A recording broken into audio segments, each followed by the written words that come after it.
this is Cheryl from ectothermaddiction.com, your quick guide to reptile care. Well, today we're not really talking about care. Instead, we're talking about this little guy that we just found here on the farm. This is a Canadian snake, a native species. It's called a Dekay's brown snake. And though it looks really small, this is actually an adult animal. He's probably about 9 or 10 inches, but these guys get to about a max size of about a foot at the most. So a very small snake, and a good example of some of the snakes we have in Canada. We have about 20 different species here in Ontario, and there's a whole bunch that are just about the same size as this little guy.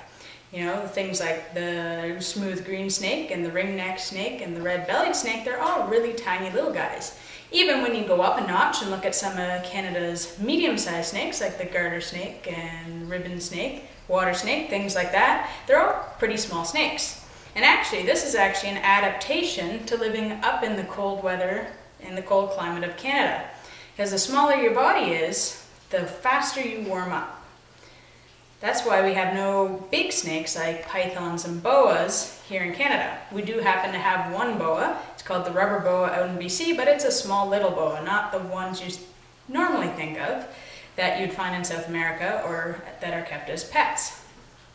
So this little guy, he's just a visitor here on the farm. We're going to actually let him go once we've taken a couple pictures and finished our video up, because he's a wild animal and we don't like to keep wild animals in captivity. So since he's not a pet, we'll let him go, return him back to the wild where we found him. And for anybody who might stumble upon a wild snake, you know, you're more than welcome to feel it and handle it and things like that, as long as you're very gentle with them. But once you're done with it, return it back to the wild where you found it. And if you like snakes enough that you think you'd like a pet snake, then your best bet is to do a bit of research on the internet and find one from a pet store or a breeder. Thank you all for listening. That's ectothermaddiction.com, your quick guide to reptile care.